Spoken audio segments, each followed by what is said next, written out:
Oke, sebelumnya saya buka. Assalamualaikum warahmatullahi wabarakatuh. Perkenalkan, kami dari kelompok 6, kelas Sistem Instrumentasi kelas L1. Di sini kami akan mempresentasikan terkait tugas presentasi terkait tentang sensor suhu. Next. Perkenalkan anggota kelompok kami yang terdiri dari yang pertama ada Miko Kurnia, yang kedua ada saya Rendia Friski, yang ketiga ada Gilbert Jun Andre Simanung Khalid, yang keempat ada Hans Davin Sesarido, yang kelima ada Muhammad Aryo Pramono, yang keenam ada Dias Ilham. Next.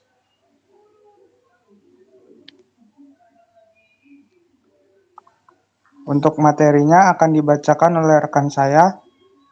Waktu dan tempat kami persilakan. Oke, di sini saya akan membahas tentang sensor suhu dulu yang pertama. Jadi sensor suhu itu adalah perangkat yang mendeteksi dan mengukur suhu dalam berbagai konteks, mulai dari lingkungan sekitar hingga peralatan industri. Sensor ini memainkan peran krusial dalam berbagai aplikasi, termasuk pemantauan lingkungan, pengaturan suhu dalam sistem pendingin dan pemanas, serta kontrol progres industri. Dengan kemajuan teknologi, sensor suhu telah berkembang menjadi berbagai jenis, mulai dari termometer klasik hingga sensor digital yang canggih. Next.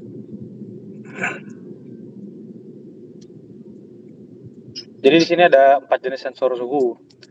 Yang pertama ada thermoresistive sensor yang terdiri dari 2 jenis, yaitu conductor based sensor dan semiconductor based sensor. Yang kedua ada thermoelectric sensor, terdiri dari 2 jenis juga, thermocouples dan thermopiles. Yang ketiga ada semiconductor sensor, dan yang keempat ada sensor lain, terdiri dari 3 bagian juga berdasarkan pengaruh sekunder, pengukuran tidak langsung, pemuaian bahan metal dan bimetal.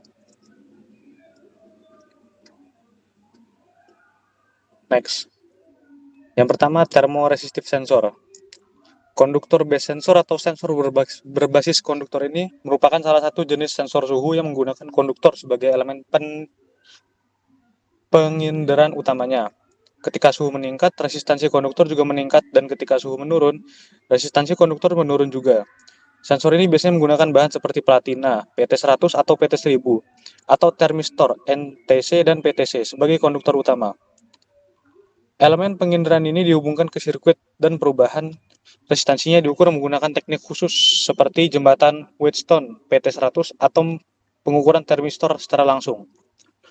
Pengukuran suhu lingkungan dengan presisi tinggi menggunakan hasil pengukuran resistansi. Next. Keunggulan dari sensor ini antara lain respon yang cepat terhadap perubahan suhu, rentang suhu yang luas, dan akurasi yang sangat baik. Sensor ini sering digunakan dalam aplikasi yang memerlukan pemantauan suhu yang akurat, seperti pada sistem pemantauan suhu untuk ruang server, pengontrol suhu industri, dan peralatan medis. Untuk materi selanjutnya akan dibacakan oleh rekan saya.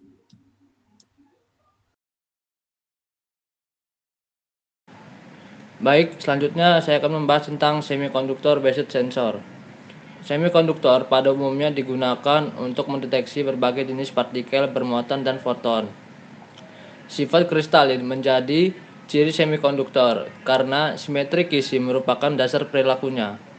Atom menunjukkan adanya pita energi elektron dengan kesenjangan energi antara pita valensi dan pita konduksi.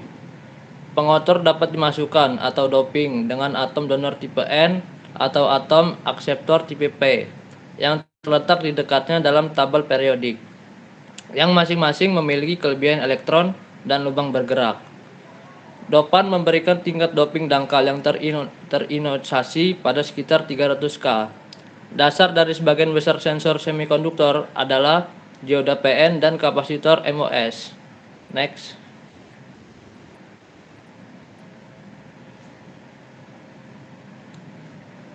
Sensor mendeteksi peristiwa atau perubahan suatu faktor dan merespon dengan keluaran. Fenomena yang diukur dapat bersifat kimia, listrik, mekanik, radiasi, magnetik, atau termal. Sensor mengambil sinyal dan meneruskannya ke pengubah. Bagian pertama dari sistem pengukuran sensor ini mentransmisikan sinyal yang dimodifikasi ke transduser keluaran. Transduser keluaran memancarkan sinyal akhir berupa keluaran. Kebanyakan sensor beroperasi menggunakan semikonduktor dan oleh karena itu disebut sensor semikonduktor. Bahan yang paling umum digunakan yaitu silikon dan anggota golongan 3 hingga 5. Hal ini karena bahan tersebut mudah digunakan, memiliki karakteristik fisik yang diperlukan, dan hemat biaya. Next. Termoelektrik merupakan suatu teknologi yang bekerja dengan cara mengkonversi energi panas menjadi energi listrik, ataupun sebaliknya. Teknologi ini memanfaatkan konversi perbedaan temperatur pada sebuah logam semikonduktor. Thermoelectric sensor ini merupakan jenis sensor yang beroperasi dengan prinsip termoelektrik.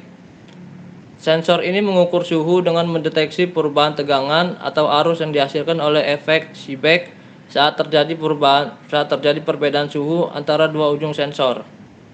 Next.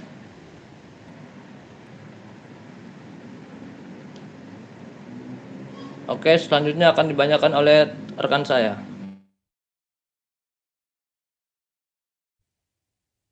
Baik, selanjutnya ada thermoelectric sensor. Thermoelectric sensor memiliki dua jenis, antara lain yang pertama ada thermocouple. Thermocouple merupakan sensor suhu yang terdiri dari dua konduktor logam yang berbeda yang dihubungkan pada satu ujung.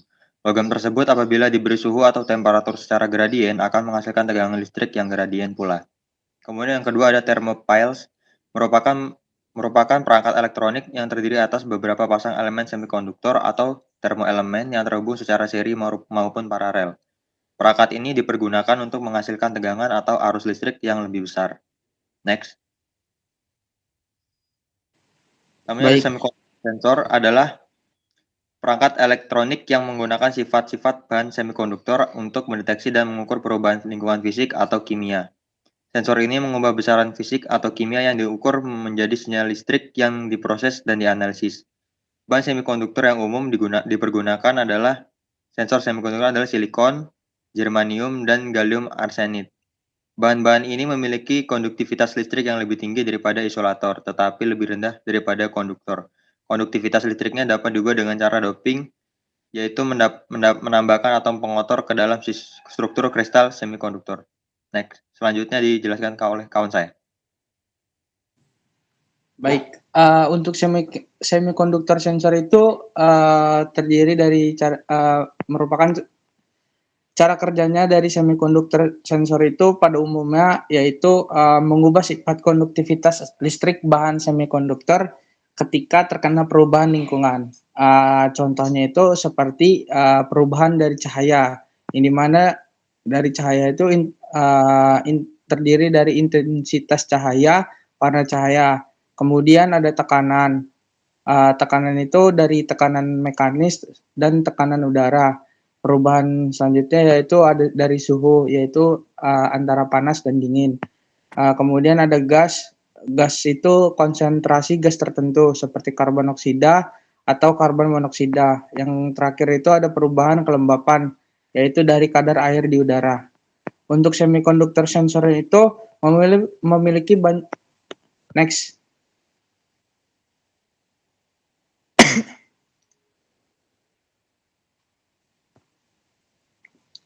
Untuk semikonduktor sensor itu sendiri memiliki banyak keuntungannya dibandingkan dengan jenis sensor yang lainnya.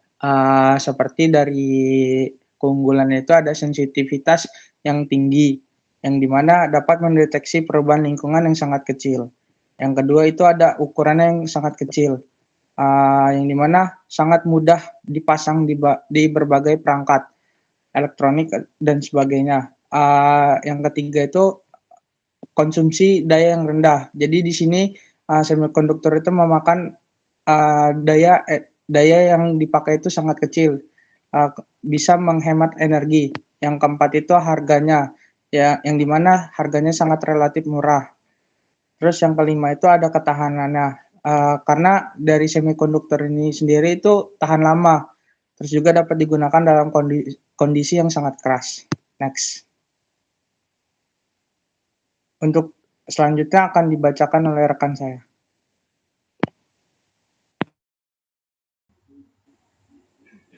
Selanjutnya sensor lain. Satu, berdasarkan pengaruh standar. Sensor suhu dapat berpengaruh sekunder terhadap kecepatan suara dan indeks bias, karena beberapa sensor suhu menggunakan prinsip pembacaan yang berhubungan dengan frekuensi gelombang inframerah atau radiasi termal. Misalnya, sensor inframerah MLX 90614 menggunakan prinsip pembacaan yang berhubungan dengan radiasi gelombang inframerah, dan sensor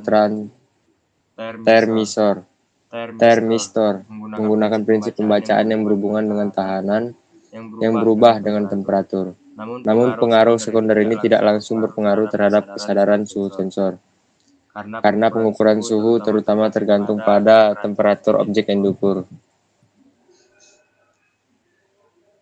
Kedua, pengukuran tidak langsung atau infrared termometer. Termometer infrared ini merupakan sebuah alat ukur suhu yang dimana dapat mengukur temperatur atau derajat dan juga mengukur suhu yang tidak harus bersentuhan dengan objek yang ingin diukur.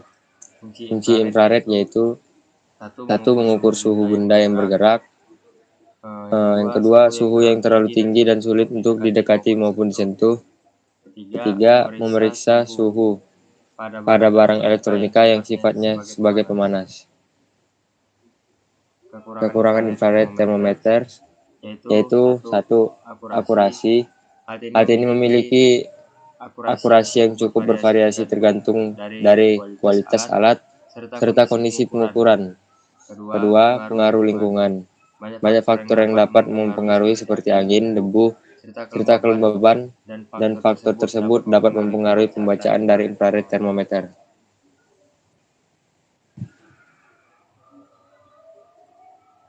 Ketiga, pemuaian bahan metal atau bimetal. Pada bahan metal, logam pada umumnya memiliki koefisien ekspansi termal atau CTA, yang artinya logam akan menyusut ataupun memuai lebih banyak pada perubahan suhu yang sama. CTE yang ada pada logam juga memiliki banyak macamnya atau bervariasi tergantung pada jenis logamnya. Contoh, aluminium mempunyai CTE yang tinggi, sehingga cenderung lebih banyak mengalami pemuaian dan penyusutan dibandingkan logam lain. Tembaga sama dengan aluminium. Tembaga juga memiliki CTE yang relatif tinggi, membuatnya ideal untuk digunakan dalam konduktivitas termal dan ekspansi termal penting. Bimetal merupakan material yang memiliki dua lapisan logam yang berbeda dan juga CTE yang berbeda. Saat bahan bimetal ini dipanaskan, maka lapisan yang memiliki CTE yang tinggi akan mengalami pemuaian yang lebih banyak dibandingkan CTE yang rendah. Maka bahan bimetal akan menekuk atau bergerak ke arah logam dengan CTE yang lebih rendah. Pada penekukan bimetal ini dapat digunakan untuk menggerakkan mekanisme ataupun dapat menghasilkan daya.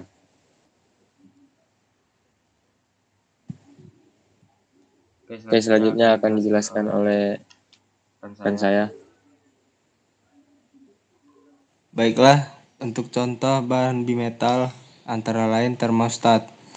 Di bahan bimetal ini termostat juga digunakan untuk mendeteksi perubahan suhu, yang mana saat suhu berubah, maka bimetal akan menekuk serta membuka maupun menutup saklar, yang saat gilirannya akan membuat sistem pemanas maupun pendingin. Kemudian saklar termal.